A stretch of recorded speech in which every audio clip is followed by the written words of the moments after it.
everybody, welcome back to BnB Anime. I am Blue. Today I'm here with it's been a while since I've done this and I have to come up with what is it, adjective? Adjective. With the, caffeinated? My phone just went. Hello phone, what do you want? Go on. You're on vibrate. I need to turn it on silent. I put it on top of a metal tin because that's great. So then when it vibrates, it's totally not going to reverberate throughout the room and pick up on my mic, is it? Don't people know you're in a meeting now? I am busy. Go away. Do not disturb. But yeah, hi, I'm Brad. I don't get an adjective this week. You got caffeinated, didn't you? Did I not say that out loud and just thought it in my brain? You might have said that. I don't remember. My brain is still stuck on the part to where y'all can get Fruitopia whenever you want and I can't, and that makes me sad. Yeah, so this is something that Brad and I was talking about before we hit record. And then I was like, hey, shouldn't we be recording this weirdo tangent that we're having anyways? So we recorded halfway through a tangent. But yeah, we're talking about the fact that here in Canada, I can get my hands on Fruitopia, and it's just like a regular fruit juice drink thing that you get when you pick up your orange juice. But it's been phased out in the US, or is slowly being phased out, and Brad misses it. I do miss it because I haven't been able to have it in a decade. Because we used to be able to buy it during lunch in high school, my freshman and sophomore year, and then it got phased out, and I've never seen it since, and that makes me so sad because I love this stuff. What was your favorite flavor? Just the regular fruit punch one. Yeah. Now, I did enjoy the kiwi, and I did enjoy the blueberry, but just the regular one was just timeless. And the Minute Maid fruit punch one just doesn't compare. So Makes me sad. So rude. Makes me so sad. But yeah, so how's your week been? Week's been pretty busy, actually. I've had a pretty intense week. Lots of paperwork and banking and, boring adult stuff. Which is, oh, fun stuff. Yeah, I know. So fun. And then physiotherapy. And I went snowboarding this week as well. Oh, so I bet you're all banged up and bruised up a little bit. Yeah, I have some new bruise accompaniments, and then I have a lot of new bruise accompaniments because at physiotherapy today, my physiotherapist did the cupping thing. Oh, so you're bruised to shit then. Yeah, I got some really good ones all down my neck and shoulders and back and my right arm. So I will never understand how you bruise as easily as you do. I still remember the bruise you got from whenever you got your blood pressure taken. Yep. Yeah. So the seam of the blood pressure, wrap, I don't know, what's that called? The bandage thing, the thing they put around to puff up. I don't know what that section is called. The poofy thing, anyway. The poofy thing. Yeah, the seam where it overlapped and it creased. Left these huge blood blisters down the back of my arm. I sent Brad pictures, and yeah, they were pretty intense.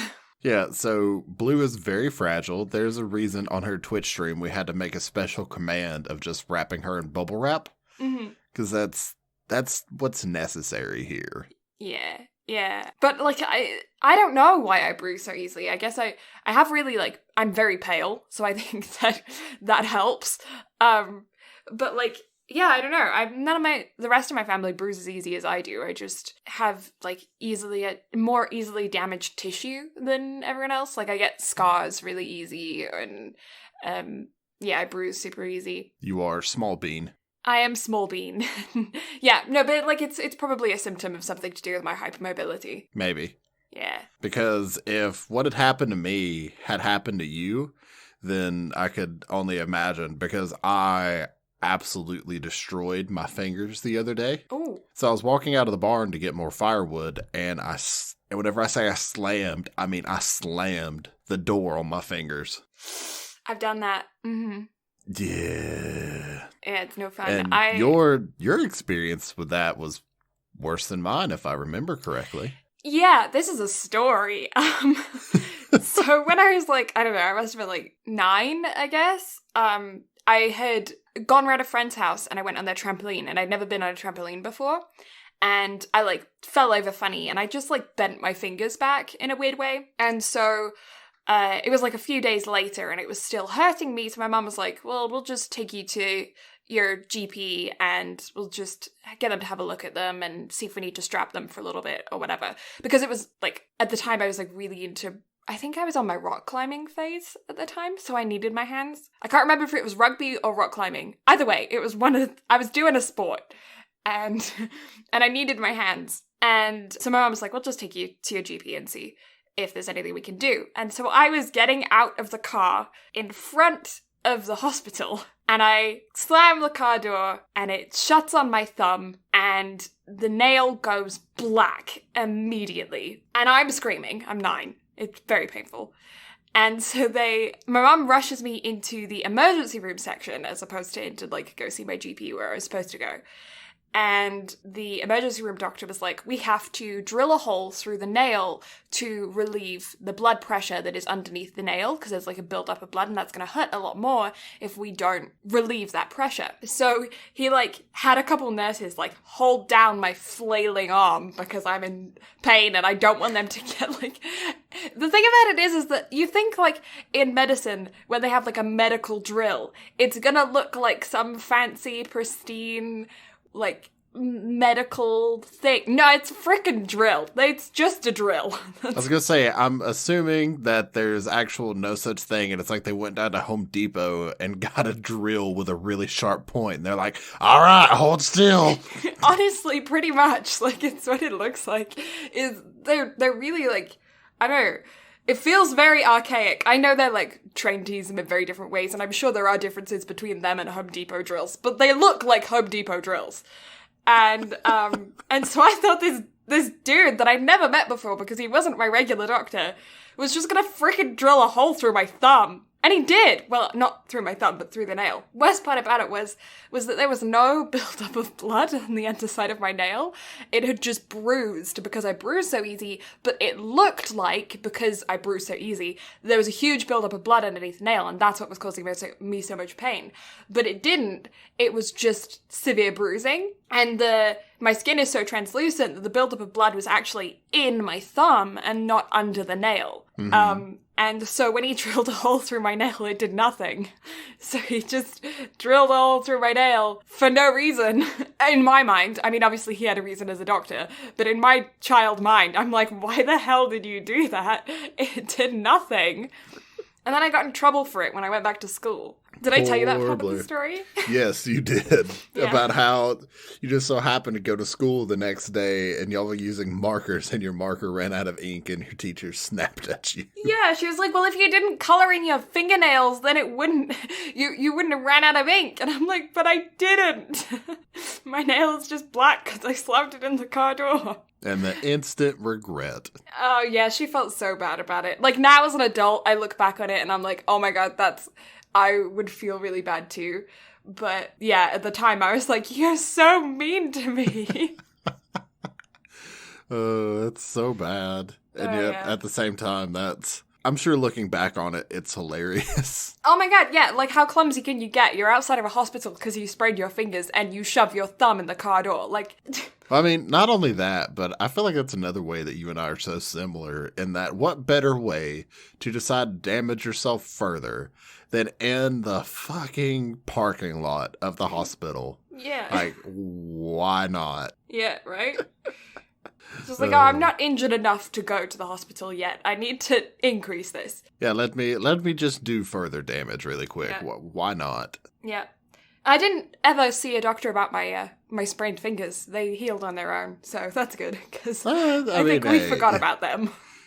It's like the time-honored tradition of, oh, you're crying? Let me do something else to make you take the pain off of that. Yeah, 100%. It's like, oh, your toe hurts? Let me punch you in the nose, and then everything will be just fine. Yeah, then you won't be figuring out your toe anymore. It's like whenever you're growing up and you're crying and your parents are like, shut up or I'll give you something to cry about. And it's like, but why? Mm-hmm. I obviously have a reason to cry now. I don't understand. I got hiccups. I'm trying to like keep them quiet, but like keep hiccuping. You're gonna have a fun time editing this. Just every now and again it'll just be me going. I mean, I'll probably leave it in just for giggles. It's like stomach chon, you know? Every time I come across them, I have to decide whether I want to amplify it or just cut it out. But yeah, today we are going to be discussing Haikyuu, but yeah, we're going to be chatting about some other stuff. We got some news, other things like that before we get into it properly. But yeah, I figured, I always forget that we should probably introduce what the topic of which we are talking about before we, get into too many tangents. Mate, look, we don't have a structure. No. I mean, we kind of do, but it's just, the people are smart. They can read the title and see what we're talking about. Maybe. I promise we'll get to it. We will actually talk about it, like at some point. This is like the main time Blue and I talk every week, other than short messaging stints here or there. So we got to get it all out. Yeah, we have to catch up first. Yeah, because we don't really sit and talk before we sit down and record these. Back whenever we first started this, we would sit and talk for like 30 or 45 minutes to get comfortable. Mm-hmm. And now it's just immediately picking up where we lost from from where we left off with the last episode. Yeah, I feel like what we used to, like those early things that we never recorded, I feel like was some of our best banter. Mm-hmm. So it's good that we record right off the bat because, like, this is where we have our stupid story sharing time. And yeah. Speaking of which, what did you do this week? So, hot tub, mm-hmm. anime, mm-hmm. and work. Skip out on work, replace it with food, and that's like my ideal time. See, I wish I could skip out on work because the reason that we weren't able to record this during our normally scheduled time is because I was supposed to finish Haikyuu on Wednesday, but work happened and I was supposed to be off. So, yeah, so now I'm sitting here and just finished up Haikyuu like an hour before we were supposed to start recording today. So I was like, oh, thank God.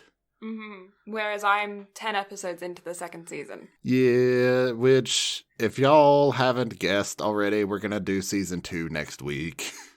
Yeah. Because I am just neck deep into this at this point. Like, I have to know what happens next. I was, yeah, I enjoyed this so much. The first season really gets you hooked. It really does, and we'll get into it later. Mm-hmm. Just how hooked into it I got. Mm-hmm. But my goodness, I finished this and started talking to Blue about it. And I was like, we gotta screw what's on the schedule for next week. I'm not even gonna talk about it to get people's hopes up. I'm just gonna move it to later, and we're gonna cover Haikyuu season 2 of next week. Yeah. So we do promise that what was gonna be next week that is now not going to be next week, we will cover in the future, even though you don't know what it is. But yeah, Haikyuu is taking precedent right now. Haikyuu is one of my personal favorite animes ever in general. I don't really consider it a sports anime, even though it is a sports anime heavily, because it's just one of my favorites, So like, I don't... Mm-hmm. It's one of those ones where you think of a sports anime, and I don't consider it because I just consider it one of my favorite animes. So having to like put the subgenre in always makes me like skip over it for some reason. I don't know. Mm-hmm. But like it's... Sorry, go ahead. I was going to say, I'm sure by the time I get finished with it, it's definitely going to get close to maybe even ranking in my top 10 of all time. Mm-hmm. It's just one of those to where I'm already so invested, and we're only 25 episodes in out of 85 episodes plus OVAs. And 4 films. Yeah. Yeah, I don't know, it's one of those ones where I don't buy a lot of, like, anime merch. I don't buy a lot of merch for anything in general. Like, I'm very picky about that kind of stuff. Like, you guys know that I really like Harry Potter, but I pretty much never buy Harry Potter stuff for myself. A lot of my Harry Potter collection that I have is people buying me Harry Potter stuff because they know I like it, right? And, like, I really like my collection. I'm glad I've built it. But, like, with anime stuff, I don't have anywhere near as much, like, I don't know, figurines or, like, plushies or anything like that. And I'm slowly looking at things that I want to start and build my collection. But Haikyuu is one of the rare ones that I actually have chibi drawings of. I got these, like, postcard chibi drawings from the last anime convention that I went to. I went to, like, the artist alley bit. And one of the artists there had drawn these really cute little chibis. And so, yeah, they were in, like, the background of all of my streams for the longest time. And I still have them on my wall in my studio. Yeah, they're, like, Haikyuu is really, like, I don't know, I wouldn't say special to me, because I don't have a huge, like, emotional connection to it from, like, I was having a hard time in life and I watched this anime, it changed my life or whatever. It's not like that. It's just, like, I really like it. Mm-hmm. Well, you see, it's one of those to where your particular selection of anime is a little bit more niche than most. Mm-hmm. So I could see how a lot of the stuff that you really enjoy would be hard to get your hands on in general, especially from a merch perspective. But Haikyuu is definitely the main one to where I can see you having the ability to get your hands on a lot more stuff. Yeah. That and Dr. Stone as well. With Dr. Stone being one of your newest favorites, it'd be really easy for you to get your hands on stuff from it. Yeah, I know that like Hot Topic has like blankets and mugs and stuff from Dr. Stone, which I'm super excited about. You see, you say that, and yet how much of the new season have you watched? 0, because I was going to, and then season 2 of Haikyuu just happened to autoplay on my laptop, and now I'm 9 episodes in. You see, you say that, you probably weren't even going to start season 2 of Dr. Stone yet. I was, and then I hyper-focused on Haikyuu, and it's been downhill from there. I've been trying so hard to keep up with all the weeklies because I wanted to just sit down and discuss stuff for the podcast, and then I got I promise busy. Next week I will have watched the first 3 episodes of Dr. Stone. Hate to break it to you, but it'll be 2 if we record at our normally scheduled time. Oh, that's true. If we decide to push it back till Friday of next week, then it can be 3. Okay, 2 or 3, depending. But let me just say, so good. I was already like a little emotional from watching Haikyuu as it was, and then today's episode of Dr. Stone almost got me more. They're just like, no, give me all the stuff. All the stuff. I love it so much. So what about the other weeklies that you've been watching? How have they been going? So The Promised Neverland is phenomenal. I'm really enjoying it. It's still keeping up the pace from where it was. And ReZero just, again, has not taken a foot off of the gas. We got so much more background info this week. We're learning more and more about the characters, and the way that this week's episode ended.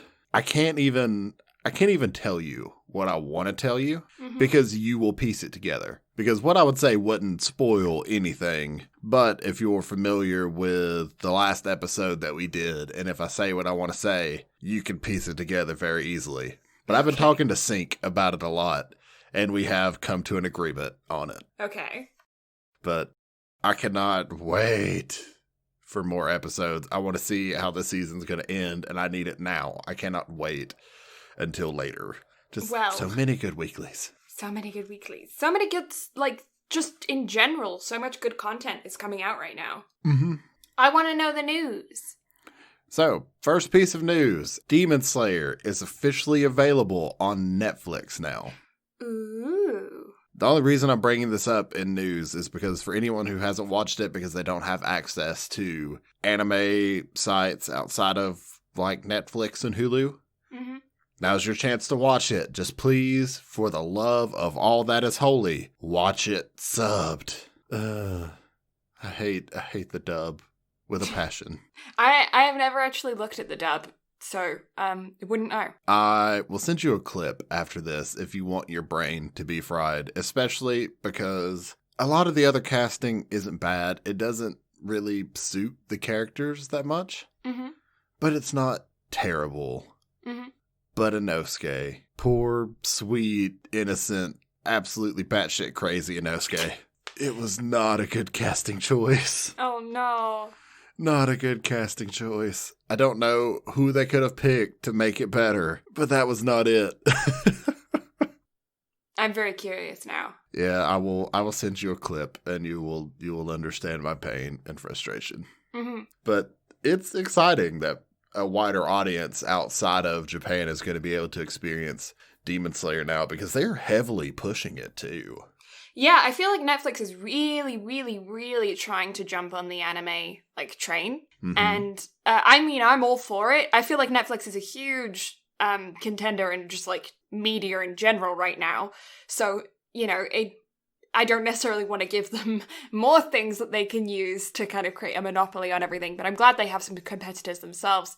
But I don't think, like, I think it's a really good thing that Crunchyroll isn't really kind of like the sole distributor of anime for Western audiences.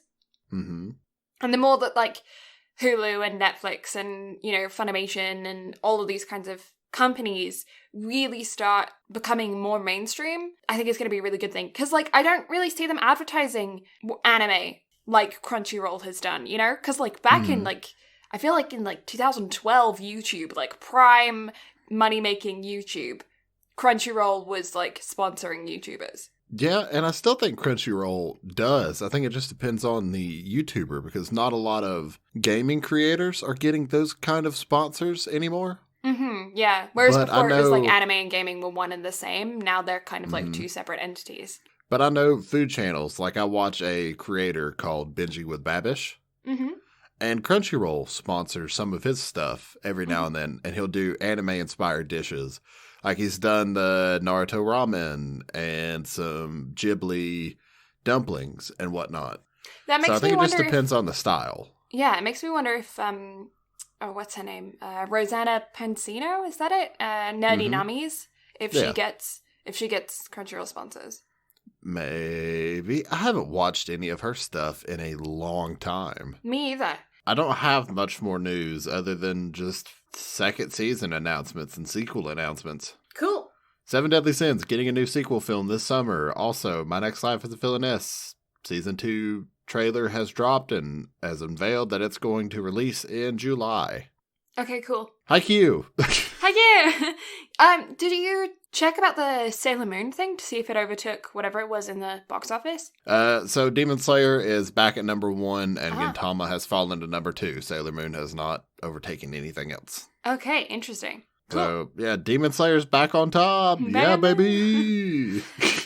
Yeah, I'm going to be interested to see how many total weeks it stays on top. I mean, we'll see how it keeps going for now, because I don't see anything else coming through and toppling it again. No. But we shall see. We shall see. Okay, so, Haikyuu. Background. What do we got? Haikyuu, manga, written by Hiroshi Furodate. Its original run ran from February of 2012 through July 20th of 2020 for a total number of 45 volumes. That's another one to add to our ever-growing collection of manga that we need to fucking get. Oh my god, yeah. So many volumes. So many volumes. The anime series for episodes 1 through 60 was directed by Shushimu Misunaka, who is known for the Haikyuu seasons 1 through 3, I guess? I guess 1 through 2 in the OVAs. Well, it says episodes 1 through 60, and the OVAs are classified separately. Oh, so we only did 5 episodes of the 3rd season? Or would it be 10? Or is season 2 30 episodes? Oh no, season 2 is 25. Sorry, excuse me. Okay, so then maybe just half of season 3. How many cores is season 3? Don't know. I haven't looked that far. I'd assume Netflix it would be 2 doesn't if have the it that first and far. second season are both 2 core. Maybe. I don't know though. I don't know. It's been a while since I watched it, which is why I was so excited to watch it again, and why I'm already halfway through the 2nd season, because I'm completely hooked all over again. Yeah, but outside of that, and also the fact that they have done the first 2 films, some other stuff that they are known for, looks like a show called The Squid Girl and Usagi Drop. Yeah, I'm unfamiliar. And then episode 61 through present was done by Masako Sato. And she has worked on a few things that you and I will definitely be a little bit more familiar with. So they have worked in the animation department on Ponyo, Howl's Moving Castle, and Spirited Away. Wow.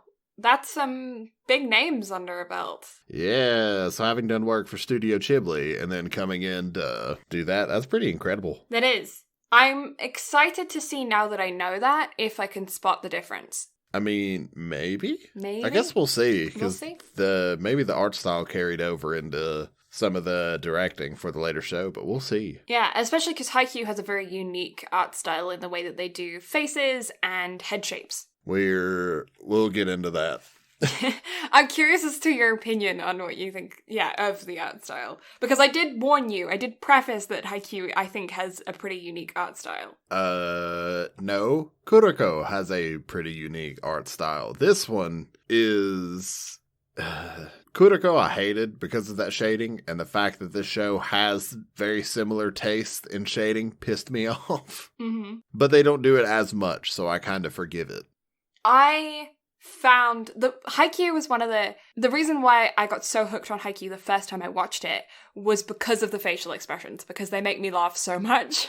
Mm-hmm. So it was one of the things that made me fall in love with Haikyuu the first time round that I watched it. And it's definitely something that has still consistently made me laugh throughout watching it again for a second time. Mm-hmm. I think it's very funny. But okay, overview of Haikyuu. Haikyuu is based around Hinata, who is a first-year high school student, and he is a volleyball player. He is very short, though, at 163 centimeters, I think. He's 5'5". Yeah. And obviously in volleyball, it's a sport where height is something that puts you at an advantage. And so everyone's like, he had this reputation of you can't do anything, you're small. And he is kind of going off of that and like trying to go after a person who he had seen when he was in elementary. He had seen this person on TV and was like, they're like my idol, I want to go to the same school as them. They were at the national tournament, and so then he ended up going to the same school with them, and it's like his journey, his team, the school, the fact that they kind of have a little bit of a tarnished reputation, and specifically, really, it's about him and his rival / friend, I guess, like a friendly rivalry, not so friendly rivalry, with this one particular guy who is known as the king of the court. And it's like, the two of them building a relationship, figuring out how their dynamic works, and playing volleyball with the rest of their team. Yes. Mm-hmm. It's very good. I recommend. So before we put spoiler chicken hats on, though, I had a couple things that I wanted to say that I can't remember. Brain. Oh, Haikyuu, I think, is one of the only sports animes that I've watched that makes you want the opposing team to win. Yes and no. Yeah, because obviously you still support our boys, but like, they really pull on your emotions.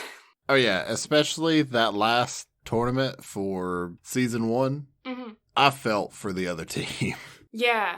Yeah, it's really, like, it's one of the reasons why I think that you should, if you haven't seen Haikyuu, I highly recommend that you go and watch it, because it's not unlike any other sport anime that I've seen, which is why I think I find it hard to consider it a sports anime, even though it is completely a sports anime. 100%. Yeah. I think I just find it hard to categorize it in the same way because of the way that they play with your emotions and the way that the humor is throughout. I think this is probably, in my opinion, the funniest sports anime. 100%. And I don't know, it's like just a really good anime. Whether you like sports animes or not, it's just really good. Mm-hmm. Like, it follows a lot of sports anime tropes. Mm-hmm. But at the same time, it still does a phenomenal job of telling a story and getting you invested in the team. And also, it definitely outperforms other sports anime in how it explains the sport. Mm-hmm. To where it's not over the top. Like, that is one thing that I think the show does right, because it's not just immediately cramming everything out. It explains the positions as they need to be explained. Yeah. Yeah, you can So go it into does, Haikyuu not knowing anything about volleyball and still completely understand what's going on. Not only that, but it'll make you just immediately want to go out and play volleyball. Mm-hmm. But at the same time, I also feel like if you were a volleyball player and you go into watching Haikyuu, I don't think that you would feel like, oh, this is redundant information that I didn't need to know, because I don't feel like it interrupts the story that much. No. Like I said, it explains the positions and plays and whatnot whenever they need to be explained. Yeah, I agree. So it doesn't just go out of its way to stop the flow of the story to do it. In fact, it does it in a very likable way with the introduction of the faculty advisor, to where I'm like, I like that. Yes. Oh, I don't know if I should talk about this now or after we put the spoiler chicken hats on. I'm going to say after, just to be safe. Yeah. Okay, but in case y'all haven't already noticed, Blue and I have absolutely enjoyed this, so go watch it, please. Oh, yeah. Because spoiler chicken hats are going up, so go watch it, and then come back and listen, just so you don't have anything spoiled. Because although we're not going episode by episode like we used to with this one, we're still going to spoil some things. So go watch it. 100%. Yeah, I did take notes for each episode, but they are very short, very sweet, just to get the overall plot line of what's happening. Look at you going above and beyond what we said we weren't going to do. I know. I did because I wanted to get all the names correct, because some of the names are very, like, a lot of the characters go by, like, first, last name, and a nickname, and then some of the characters have names that are very similar, especially, like, Sugawara and Sawamura.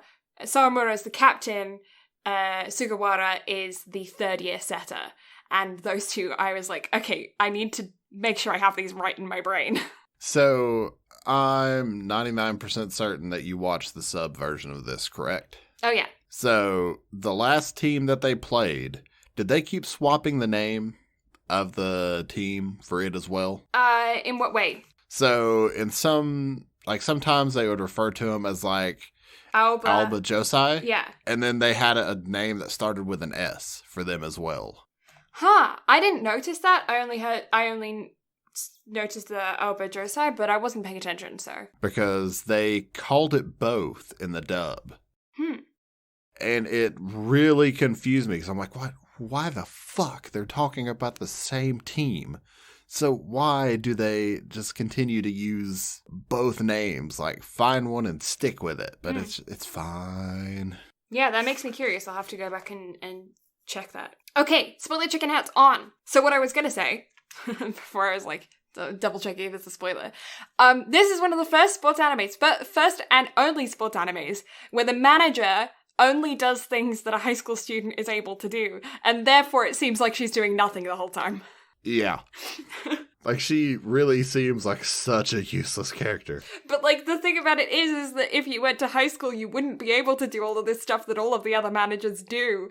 Especially considering that they've got a really active coach and faculty advisor. Mm-hmm. So, like, there's no need for her to go and scout all of the other teams. There's no need for her to build workout plans for all the boys. There's no need for her to, like, go and figure out practice games, because they actually have two actual adults doing that stuff like they're supposed to. So she's just, like, cleaning up for them and finding, like, throwing balls for them when they need it, and, like, being, like, really normal.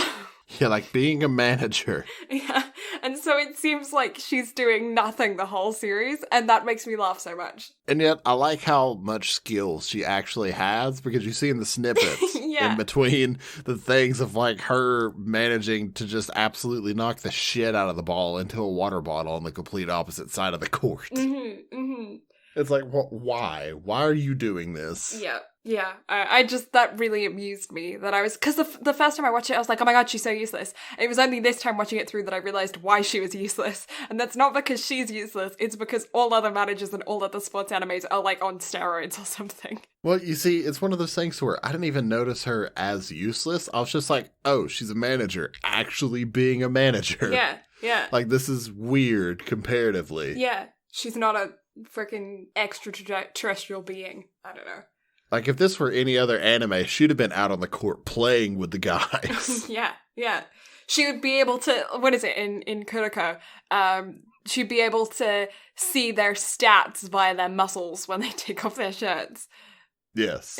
Was that Kuroko or was that Free? That was Kuroko. I feel like it was both, but sure, we'll go with it. It might have been both, but I think Kuroko is... Yeah, Kuroko was the full stats with the numbers, but, like, I'm fairly certain that same thing was happening in Free as well. Probably. Okay, but yes, first episode, we're starting off with a kind of a bait-and-switch rival pairing story. It's, like, pulls on your heartstrings pretty quickly off of the first episode. I think it's probably one of the first introductory, like, first episodes of any sports anime. I think it really grabs you and pulls you into the story right off the bat. Mm-hmm. Because you were going into this blind, right? Yes. So, did you think that this was going to be the setup of a rivalry or a pairing, or how did you feel about the fact that they, like, Hinata and Kageyama ended up, like, going to the same high school at the end of the episode? I mean, I feel like they went too heavy on it for them to not pull the bait and switch that they did. Mm-hmm. Because also it just goes back to the old time-honored trope of, oh, how can they get along? Mm-hmm. And then they end up getting along because it's sports. Yeah. But yeah, I thought it was a really good job of introducing your background of your main character, Hinata, and your kind of anti-hero in Kageyama. But I didn't feel like it was, like, too backstory-y. Mm-hmm. Yeah.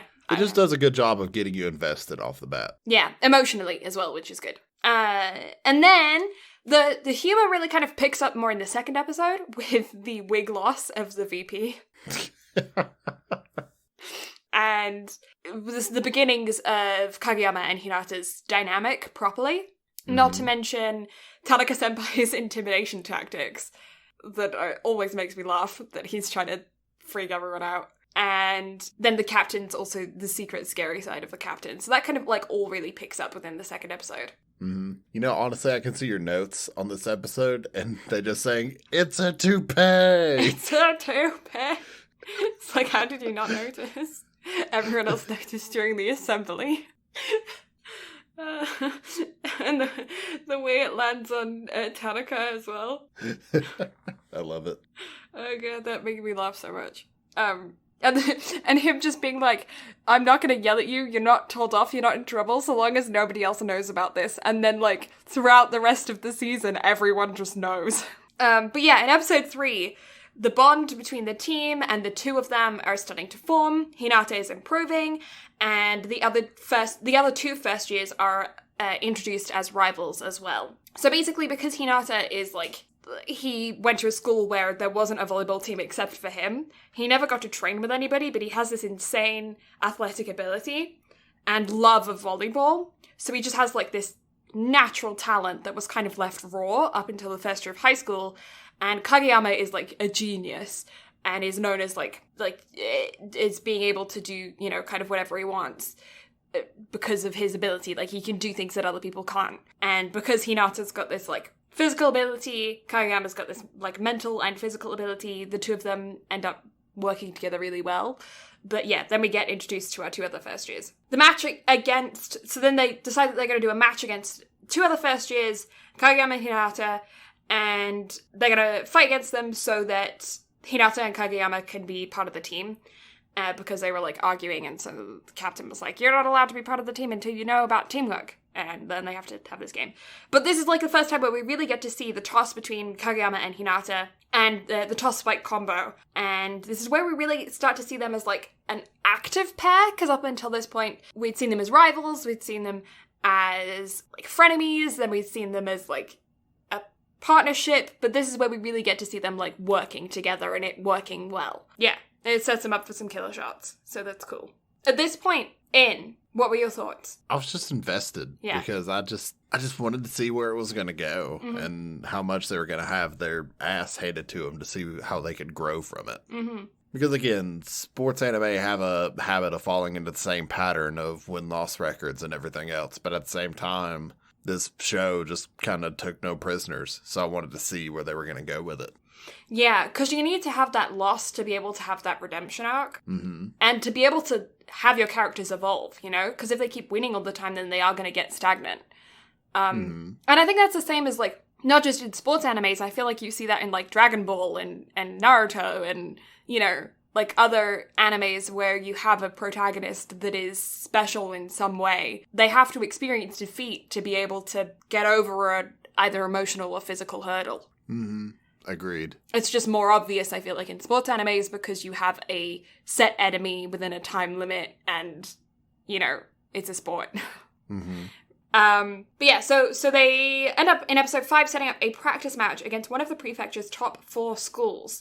Kageyama's old teammates actually went there, and by episode 6, they're starting the practice match, and it's a full-on thing of that school being like, Kageyama's still got a stick up his ass, like he's a douchebag, like we don't like him, we don't want anything to do with him, and so we're gonna defeat them and we're gonna make fun of him while we do it, kind of thing. But Hinata's really like out of it because this is in the first set, because he's nervous as heck, because he isn't like, the only ever game that he ever played in up until this point was his first and last game in junior high, in his last year of junior high, where he played in the first tournament and lost to Kageyama's team. So this is the first time he's like playing with a full team that's like actually a team and not just some friends he banded together. And so because of that, in the first set, he's like out of it. But they pick it back up again quickly and shock the other team with Kageyama's attitude change. By episode 7, they've managed to win the practice game, but only because of their ace setter, Oikawa, was only in it for like 3 points towards the end of the second set, the second set.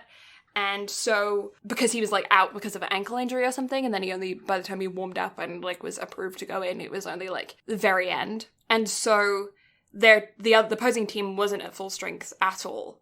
And then At the end of episode 7, we're also introduced to another one of our team members who is second year, and he is the libero, I can't remember the word for it. Libero? Libero? I don't know how I would say it. Sometimes, when you hear things in a foreign language and then you hear it with an American accent and then you go, oh, how does that fit in my British accent language thing? You know what I mean? Mm-hmm. How do I say that with my British Canadian hybrid mouth? Just pick something and we'll still love you but judge you regardless. I will say it with jest, and if it's very wrong, then you can laugh at me. Okay, so this was the first practice match. How were your thoughts? How did you feel about the fact that Oikawa was only in it for 4 points at the end or 3 points at the end? What were your thoughts and feelings? How did you feel about the fact that there was a new character added and he's supposedly this second genius for our team? Go. They had better play him again this season or otherwise I'm gonna be pissed. Mm-hmm. But also, because they ended up winning the game, that told me that whenever he actually got to play the full game, they were going to have their asses handed to them. I wonder if that what happened lived up to your thoughts then. Because it did, but it didn't. But it didn't, but it did, Yes. And what about Kageyama? How did you feel about the fact that he kind of, swayed their opinions of him in a way, but also they still kind of hate him, but, that ending where he was don't apologize. Character growth, but slow. Mm-hmm. Because, you know me at this point. I'm a sucker for character development. Yeah, true. Yeah. Such a sucker for character development. Yeah, you are. I really liked that. I liked the fact that Kageyama kind of got a bit of a redemption, but it wasn't in the fact that he necessarily changed his character, although he did change his character, but it was also that the opposing team understood why he was the way that he was beforehand and why he was so intense. Because when he was surrounded by people that were just as intense as him, they realized that it leveled out, and it made the opponents take accountability for the fact that maybe they could have tried harder as well. And I liked that it was a growth on both sides of the coin as opposed to just Kageyama gaining respect. Mm-hmm. I thought I liked that. What? I just thought of something. Mm-hmm. So, you want to hear the ultimate dad joke? Yeah. So, did you know that 10 plus 10 and 11 plus 11 equals the same thing? What's 10 plus 10? 20. And what's 11 plus 11? 22. Oh my god. That took me way too long to get.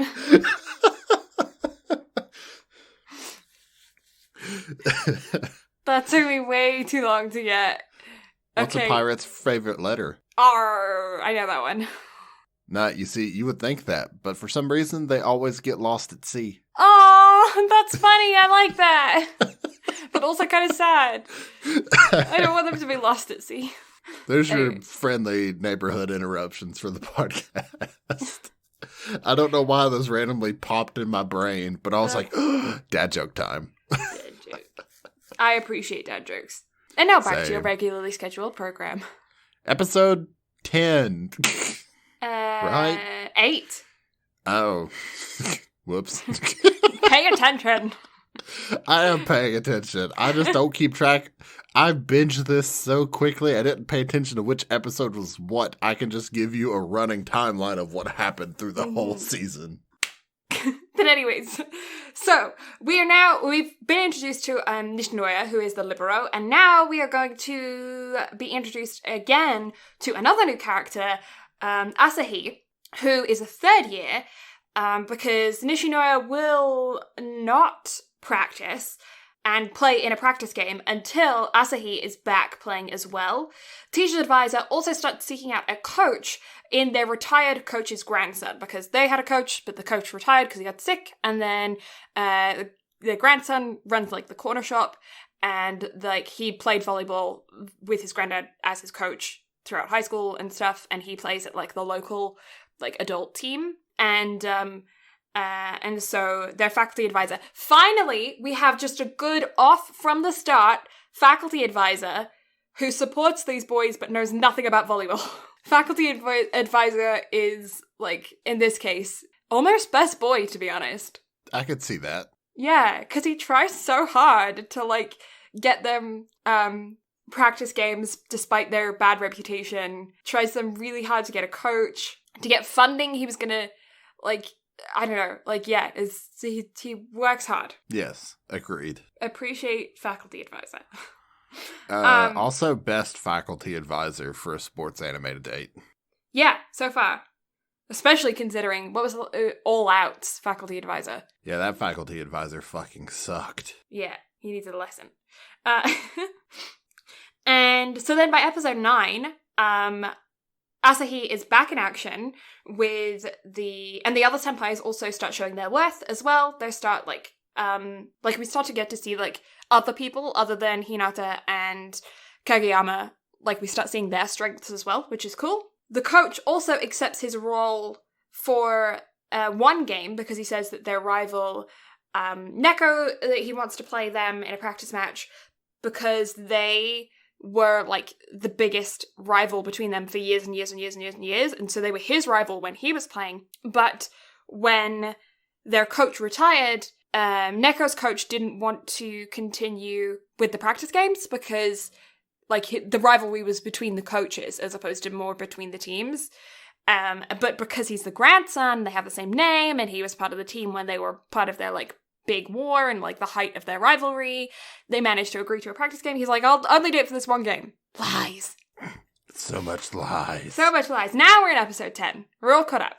And so, they have a game with old guys from the coaches, the town's adult team, and they get to see those guys do cool stuff and teach them tricks and stuff. And Hinata manages to get over his envy of Asahi because he wants to be the ace, and he finally starts to accept his role as the ultimate decoy. The coach also worries about who he's going to choose to be the setter for the game, because of course he has a third year that he feels responsible for making sure that he gets enough game time because it's his last year that he's going to be able to play. But also it seems like Kageyama is a better setter than him. So it's well, who do I choose? The first year that's got 2 more years, or the third year that it is his final chance at playing these games, right? By episode 11, we have a training camp. And I put LMAO, the freaking scary child scene. I know what you're talking about. Oh my god, I was crying. It was so funny. Oh god. I don't know why that hit me in the giggles, but yeah, it was episode 11. If you don't know what I'm talking about, go back and rewatch that episode because, oh my god, that was funny. And Kageyama also officially gets chosen as the setter because Sugawara talks to the coach and is like, hey, don't underestimate me. Just because he's a better setter than I am, I know he's a better setter than I am, that doesn't mean that I'm not going to continue to fight for time on that court. And if he's going to keep winning us games so that I have more opportunities to be on the court, then that's what we should be doing. And I don't know, I thought that was really, big of him. He's, selfless, but also selfish in the same way. I don't know, it was good sportsmanship. Yes, agreed. Episode 12, the practice match against Neko begins, and their setter has a brain for analyzation. Hinata gets shut out, but he opens his eyes to try and hit Kageyama's toss, and even manages to redirect a spike, and spike a slower version of it, but it's still out. So, you can't see the toss at its full speed because it's a direct toss. You can't see it at its full speed, but when Kageyama manages to slow one down, he manages to do a regular quick as opposed to their insane quick, but it's out. They lose the match, but end up making good friends with their rivals and playing a bunch of other matches, and they continue to play with them, and our coach agrees to continue with these boys now that he feels the need to get revenge. What did you think of this practice match in comparison to the first practice match? I feel like there was a lot more growth in this one, but it also just showed them, fuck. My brain died. Yeah, because it pointed out a lot of their weaknesses that they had, because just as the team was finally starting to get going, they lost, and it was because of just their lack of skill, not because the other team was just missing their ace. Yeah. So it was... And again, it was one of those things where you knew a loss was coming and it was a matter of time, but also there was a lot of growth to come from this one, especially whenever there were no stakes. Mm-hmm. Yeah, it was definitely one of those things that is definitely needed for the plot line. It really puts things into perspective, because I feel like when you first start off with a sports anime with a team, especially a team where they have like so-called geniuses, and this team is supposed to have two, and then you have Hinata, who's like a ball of ADHD, and then you have them together, you kind of get this like altered perspective to where you think that they're unbeatable and the best. That just happens because they're the only team that you're watching, right? Mm-hmm. So then when you see them in comparison to other teams, especially because this team has like just been formed, they like don't have a substantial third year like group of people, or even second years. They don't have a lot of members on their team compared to like a bigger school would have a lot more members to choose from, and then they would also have a lot more internal rivalry and a lot more competition, a lot more people to practice with. They would have had a coach from the get-go, probably better facilities. Like, they're all starting off on a better foot than these guys who have kind of like been kind of lumped together a bit.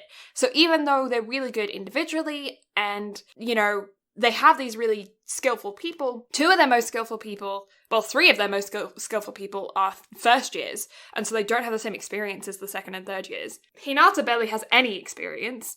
Kageyama's got some serious mental, like, blockage. And then you have, like, all of the rest of the team. Like, it's just, when you're looking at them, you think, oh my god, they're amazing. And then you see them against a team that has facilities, that has the coaches, that has the internal rivalries, that has the experience, that has the more amount of third years, that has, you know, all of this extra stuff. It is like you need to see them lose to that to be able to then elevate them to be on a closer level. Make sense?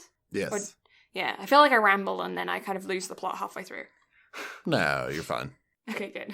Also, how could you lose the plot? Especially in a show that doesn't have any. True. It's the first sports anime that just wasn't plot-based. No, not at all. By episode 13, they have lost the match. I already said about that. We're in episode 14 now, just kidding. They prepare for the summer tournament, and manager Shimizu wishes them well. LOL. Oh, this is the part where they all simultaneously start crying. Where like she finds the banner and puts it over the edge, and then all of the like second and third years just like hold it and hold it and hold it, and then she leaves, and then they just go, and the tears go like out. That made me laugh a lot. Episode 15, the tournament begins and their block is packed. They're an A block, they're packed with powerhouses because of course that's the way that sports animes work. And they are... No. And guess what? They're being underestimated again? What? What? No, Kageyama still has that reputation following him? Never. Hinata is still being underestimated because of his height? What? Shock. Man. Okay, episode 16. Karasuno wins their first match against a smaller team, and they kind of like start the impression of like maybe there's somebody to watch within the tournament. This is where I put in my notes that Haikyuu has a really weirdly awesome ability to make you root for the opponent and our team at the same time. And I feel like you start seeing this even in the very first game of this tournament. A little bit. Mm-hmm. Especially more later on, but like you start seeing those hints of it throughout this. Mm-hmm. And see, I even felt it in the last game with Nekoma. Really? Mm-hmm. Yeah. Oh, yeah. Yeah. But especially in the last game with Alba Josai. Mm-hmm. That's where I was like, oh, come on, man. Why you gotta make me care about the team of fucking assholes? I know, I just want them to lose, and now I care about them, and I don't want them to lose, but I also don't want our guys to lose, and why can't everyone just be happy, and we can just have participation medals, and nobody needs to win first place. Baka. Baka. And this is also the episode where the girls' team from the same school lose their match and are eliminated. And it makes you feel bad for the extras that haven't really been in the anime up until this point, but you still feel bad. Yeah. And then the fight begins. Dateko begins, and they were the guys who shut down Asahi back in March. So their ace was shut down by a team that specializes in blocking, and he kind of like lost all of his like confidence. And so that's why he didn't want to join the team at the beginning of this year until they kind of like kicked his ass. And Hinata and Kageyama basically just said like, stuff to him. I don't know. You know, inspirational, but what about volleyball stuff? Mm-hmm. But the game fully, properly, especially kicks off in episode 17, where the match is, like, pretty tough right from the get-go. They are truly an iron wall.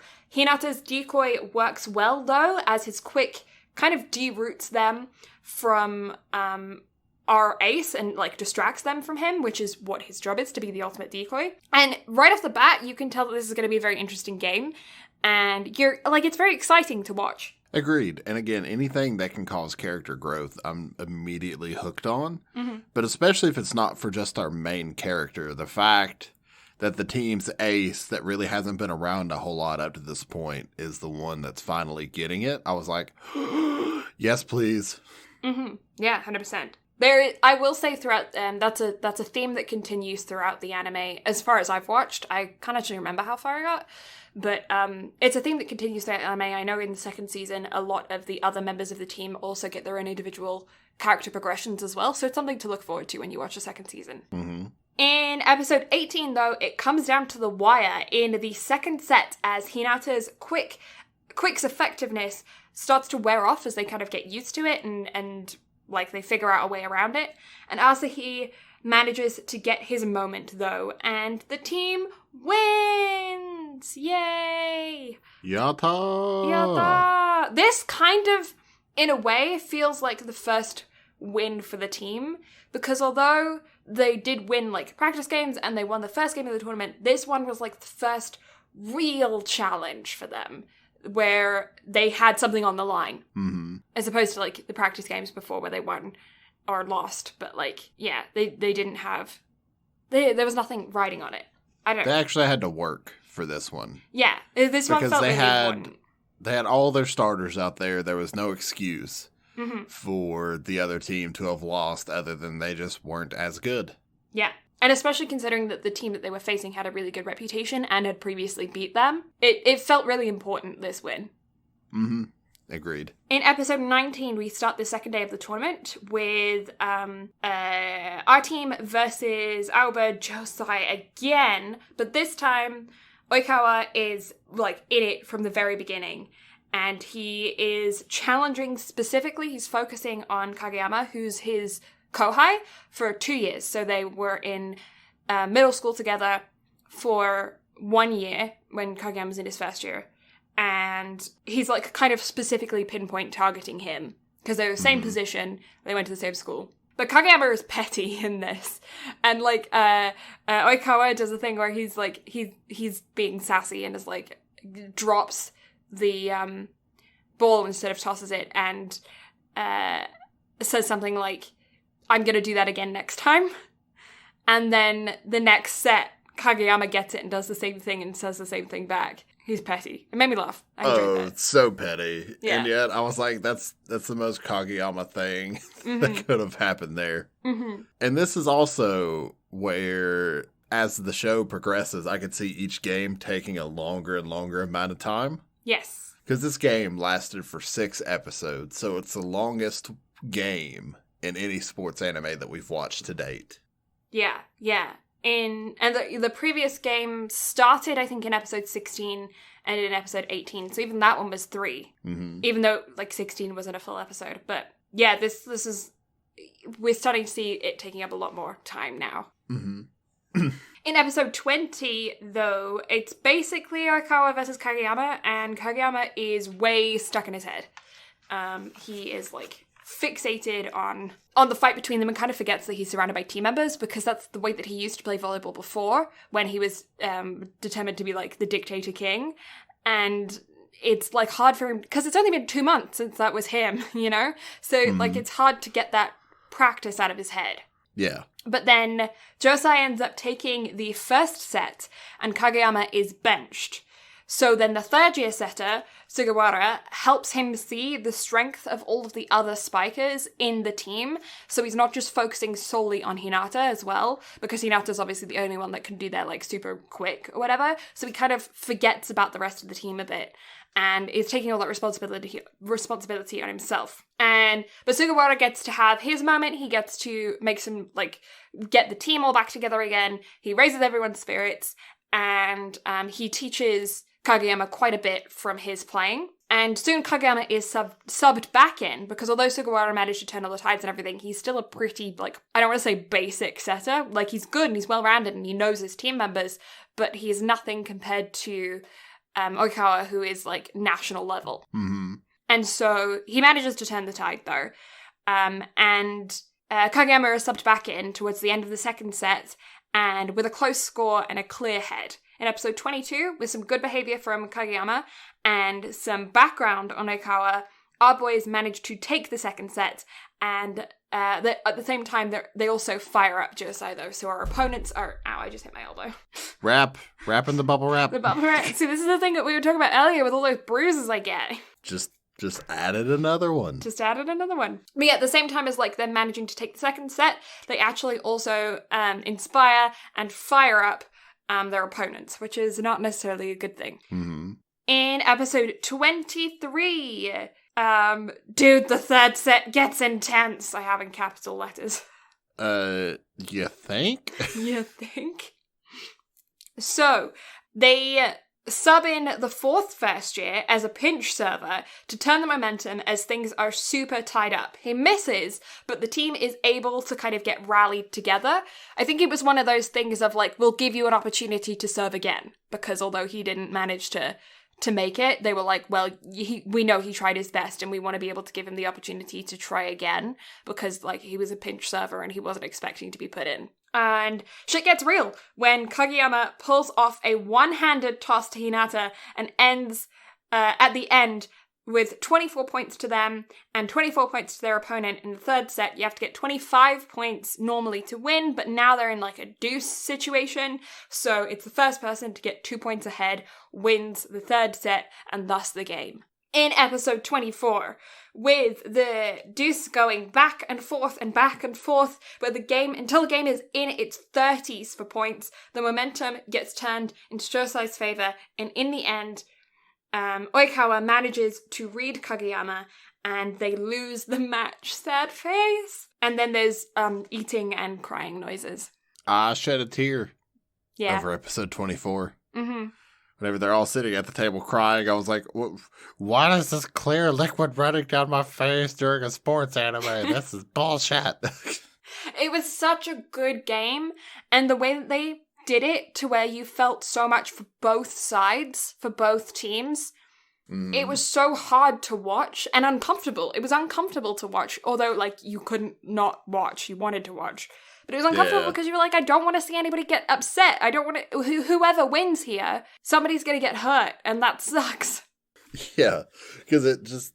Especially for... What's his name? I can't remember on the other team. Oikawa, maybe? Oikawa, Is that it? yeah, the main setter, yeah. Yeah, like seeing him and seeing his backstory and why he wants to beat Kageyama so bad, I was like, "Aw, you're making me care." Yeah.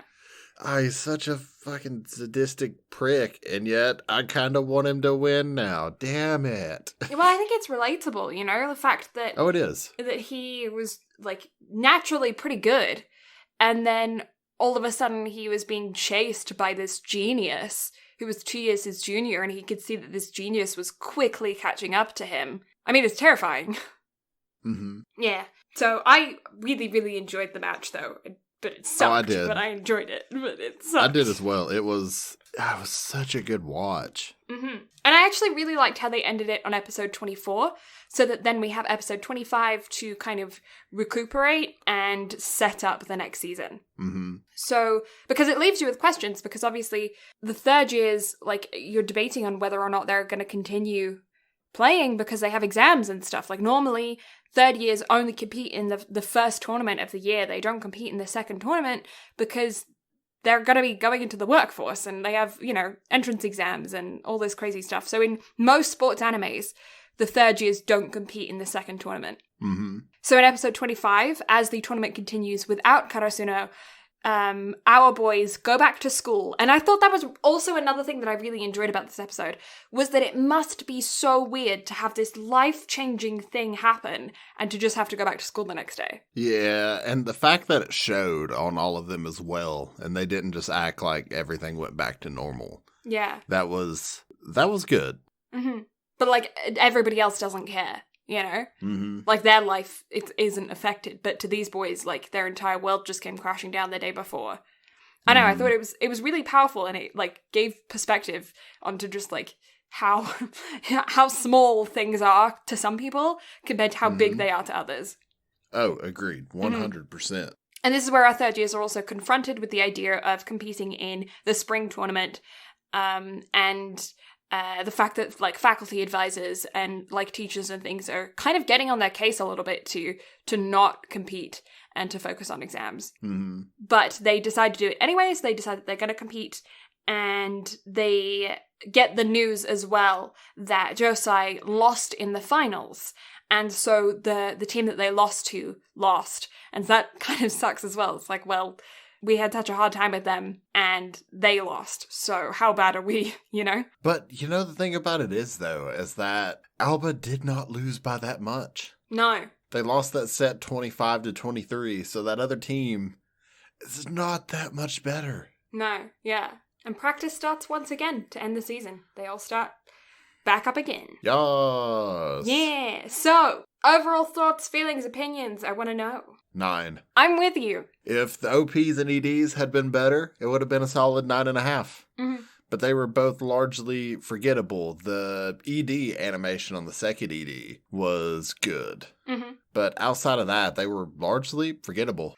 Yeah, I don't think they added or subtracted anything to the show. Mm-hmm. But at the same time, it 100% deserves a 9 because it absolutely hooked me and did not want me to let go, which is why I rescheduled next week's topic. I was like, fuck it, we're going with season 2. I need more. I need it now. Good. It's really, really, really good. So I'm excited to watch more, without a doubt. I'm excited to see where it goes. I'm excited to see where they're actually going to place in the Nationals qualifying tournament. Mm-hmm. I'm looking forward to it. It's going to be fun. Yeah. What about you? I mean, I love it. I loved it the first time I watched it. I loved it just as much this time. I am excited to see what I haven't seen before. I've seen all of the second season, so this is rewatching for me. But I'm definitely going to continue watching everything, the movies, the OVAs, the lot. I'm going to get it done this time. I'm excited about it. And yeah, I want to see our boys do well. I want to see more character growth. I want to see more awesome, like, tricks and stuff. I don't know if I can consider this a spoiler because I know that it doesn't happen in the second season, and thus it might be a spoiler by elimination. So I won't say anything. But, like, there's a couple things that I would like to see happen throughout the series that I would be ecstatic if they did happen. Do you have any predictions for what you think is going to happen? They're going to play Nekoma and Alba Josai in the qualifying and hopefully kick their asses. Nice. At the very least, Alba Josai. Because now they got their win, so next tournament they're having their ass handed to them. Mm-hmm. And also, I'm excited to see how much more growth we're going to get out of Hinata and Kageyama, and how much better, because they're obviously being billed as the biggest unstoppable force in volleyball. So how much further can they go, especially as Hinata's technical ability continues to grow and grow and grow? Yeah, considering how many volumes of the manga there are, it makes me wonder how many school years it's based on, because they're first years right now. So I wouldn't be mad at reading them throughout their entire high school career, you know? I wonder if it's on Viz, because I may start that in my spare time.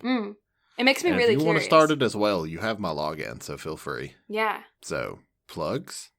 I think so. I think we're already on plugs. Jeez. That was quick, surprisingly. It was. I'm shook. Is that what the kids say? Shook? Shaken? Shooked? Shooketh. Ah, shooketh. For we are back in olden days. For we are back when thy were shooketh. And forsooth. Forsooth. And such. Forthwith we shall get progressing on such things like those plugs of ours. I saw a meme the other day. It was like, instead of "that's what she said," it was "'tis what she did proclaim." And I was like, huh, that's funny. That's gold.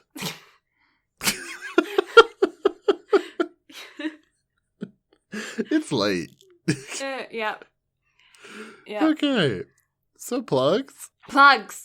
So, the absolutely lovely voice that is accompanying me on this podcast, Blue, has a Twitch at twitch.tv/Blue Lavender. If you want to follow her there for whenever she does decide to start streaming again, you can find her there. She also has an Instagram and Twitter at Blue Lavender STM, where she posts artsy things, life updates, stream updates, all that other fun stuff. You can find her there. Also, she has an Instagram for her dog Tilly at the best Tilly Bean, to where if you like adorable doggo photos, go look there, because they are adorable.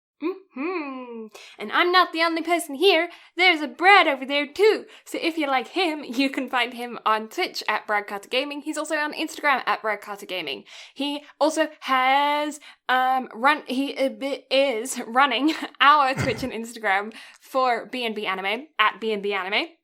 On all of the socials, possibly on TikTok in the near future. So be sure to look out for that and drop us a follow, and we may or may not post on there at some point within the coming time period. I don't know. It's a thing. It's a thing we've been talking about anyways, so I figured I'd say. But we also have a website where we do fun stuff, like post all of these episodes, and you can go and find our full archive on there as well, along with downloadable links to all of the, where you'd find them on your general listening platforms. We also have background on Brad and I, things of, friends on the podcast.